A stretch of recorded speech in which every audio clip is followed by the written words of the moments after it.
decided to make me part of this year's events. My first encounter as President of the Republic of Ghana with a group of black legislators from the United States was in 2018 in Washington, D.C., with members of the Congressional Black Caucus. And it was at this meeting that I declared the following year, 2019, as the year of return. Subsequent to that meeting, Congresswoman Nancy Pelosi, Speaker of the U.S. House of Representatives, led in 2019 a powerful congressional delegation to Ghana, which included Congressman Jim Clyburn, House Majority Whip and now Chairperson of the House Select Committee on the Coronavirus Crisis, Congressman Gregory Meeks, now Chairperson of the House Foreign Affairs Committee, Congresswoman Karen Bass, now Chair of the House Foreign Affairs Subcommittee on Africa, Global Health, Global Human Rights, and International Organizations, and the late legendary Congressman John Lewis to join us in the year-long event. She was given the honor of addressing the Parliament of the Republic of Ghana. It was our hope that the year of return would be a joyful and learning experience all round for all of us on the African continent and our kith and kin from the diaspora, especially in affirming our determination that never again should the African peoples permit themselves to be subjected to such dehumanizing conditions.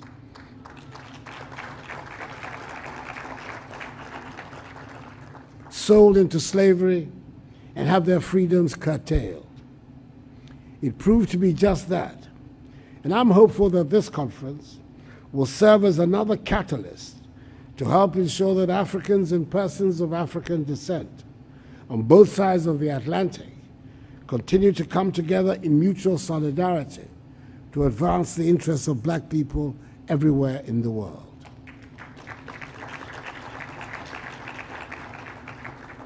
Ladies and gentlemen, in the 60 or so years since African countries attained independence, it is true that we have not always lived up to the early promise of our forebears. Political instability and poor management of our economies have meant that Africa has been described as the scar on the conscience of the world, to borrow the words of a one-time British Prime Minister. Many of Africa's young people have resorted to desperate means to escape from the continent to find a better future for themselves elsewhere. This has been exacerbated even further by the onset of the pandemic of COVID-19 and its ravages, which have affected every country on the planet. Yes, we in Africa have mercifully not witnessed the high infection rates and death tolls that some gleefully predicted for us, but which other countries in the developed parts of the world have suffered.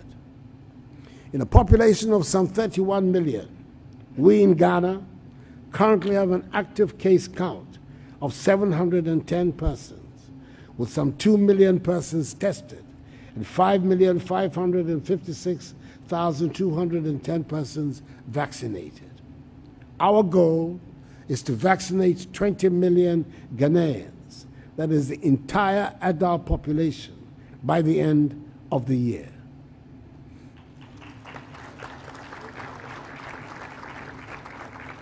We will also begin soon the vaccination of the population aged between 15 to 18. However, we have not been spared the harsh economic consequences wrought by the pandemic. Disruptions in global supply chains, slowdown in global investments, significant job losses for businesses big and small, unprecedented volatility of stock markets, tighter global financing conditions, decline in tourism resulting from border closures, and a sharp decline in remittances are but few of the examples of the impact of COVID-19. The lessons are clear. We all fell together and looked into the abyss together. Even as we closed our borders and shut airports, the reality dawned on all of us that we had to rely on each other to be able to get out of the trouble we were in. We've all gone down together. We should all rise together. In particular, for us in Africa, it has given us a good sense of how important it is to strengthen our unity and solidarity. It has intensified in us the motivation, if any was needed, to be self-reliant. That is why we have decided never again to be victims of global vaccine politics or vaccine nationalism. By establishing a National Vaccine Institute, spearheaded by Ghanaian scientists of world repute, to oversee the domestic production of vaccines across a broad range of diseases, including COVID-19. Ghana was amongst the first countries anywhere in the world to put together a medium-term response strategy to address the impact of COVID-19 on the economy and to outline an economic recovery, revitalization, and transformation plan to build back better and stronger. We have identified the relevant sectors of the economy requiring the needed investment that will help accelerate the rebound and growth of the Ghanaian economy. As was witnessed in the immediate years before the pandemic struck, which saw between 2017 and 2020 our average annual GDP growth rate of 7% as one of the fastest in the world. We call the Ghana Recovery Package the Ghana Cares or Bantampa program. The 100 billion CD program aimed at stabilizing and revitalizing the Ghanaian economy has two phases. The stabilization phase, which was implemented between July to December 2020, and the revitalization and transformation stage, which is currently under implementation and will end in 2023. We're focusing our energies on supporting commercial farming and attracting educated youth into agriculture, building Ghana's light manufacturing sector, fast-tracking efforts at digitization, developing Ghana's housing and construction industry, establishing Ghana as a regional hub, and strengthening the enablers of growth of our economy. Investors are optimistic about the Ghanaian economy. We've done the heavy lifting required to transition our economy into a growth economy and are establishing sustainability and irreversibility. We're spearheading regional integration and cooperation in industrializing in Africa, and currently hosting the Secretariat of the African Continental Free Trade Area, AFCFTA, which comprises 54 states with a combined GDP of some 3 trillion United States dollars. It does look like, despite the very real difficulties posed by the COVID-19 pandemic, we in Ghana are doing some things right and sending out the right signals. Last year, 2020, Ghana recorded foreign direct investment of some 2.65 billion United States dollars from 279 projects.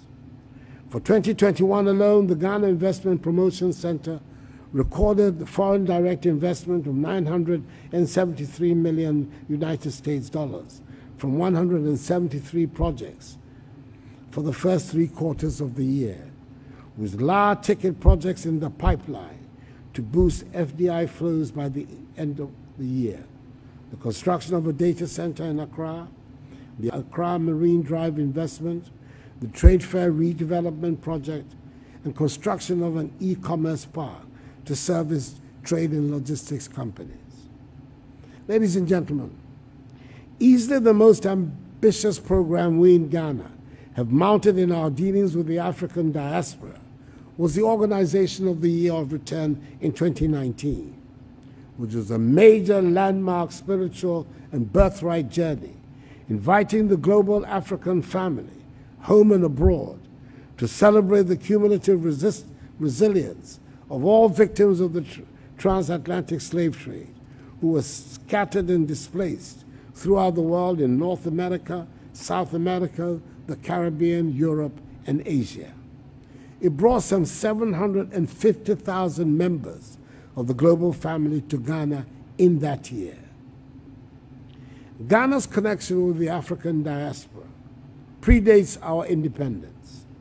During our struggle for independence, our leaders reached out to the African diaspora. Notable amongst them was Kwame Nkrumah, educated in the 1930s at the famous black university, Lincoln University in Philadelphia, who was to become the first president of the free nation. Some very well-known diasporan Africans came to live in the newly independent Ghana.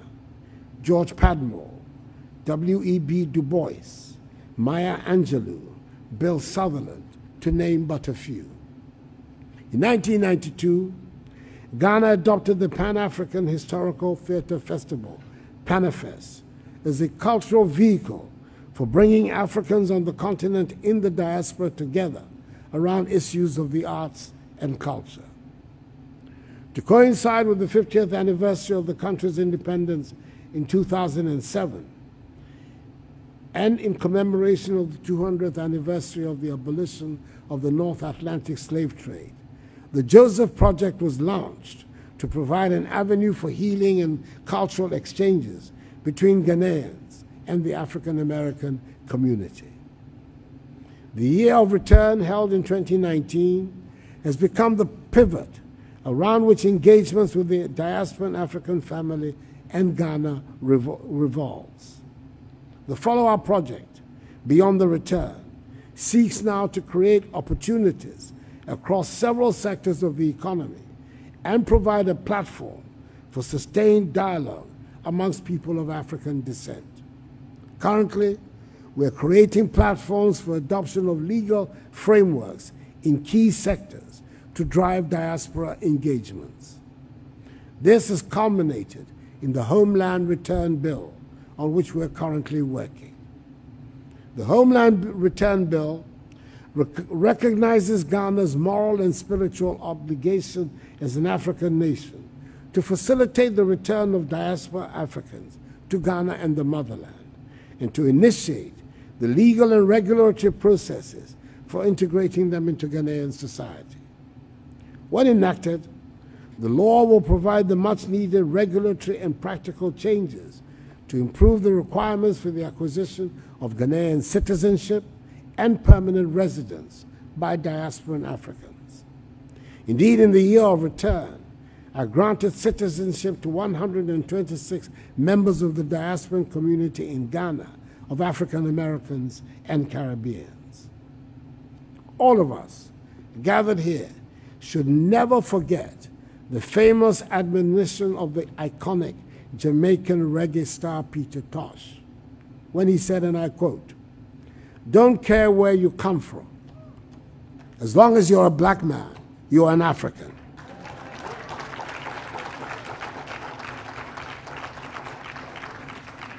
Unquote. We must work together to change the African narrative, what has been characterized too often by a concentration on disease, hunger, poverty, and illegal mass migration. Let us all remember that the destiny of all black people, no matter where they are in the world, is bound up with Africa. I am an incurable optimist and believe in our capacity to reach these goals. And in doing so, I'm comforted by the words of the great Marcus Garvey when he said, and I quote, "The black skin is not a badge of shame, but rather a glorious symbol of national greatness," unquote. My delegation and I are grateful for the warm reception we have received here in Atlanta. Now is the time to engage each other positively and imbibe in ourselves a deep consciousness and understanding of the goals and history of the African peoples. Together, we can make Africa a place to be proud of, for we must all be aware by now that ultimately all black people everywhere are judged by the success of Africa. May God bless the National Black Caucus of State Legislatures, black people everywhere, and us all. And may God bless Mother Africa and make her great and strong. I thank you for your attention.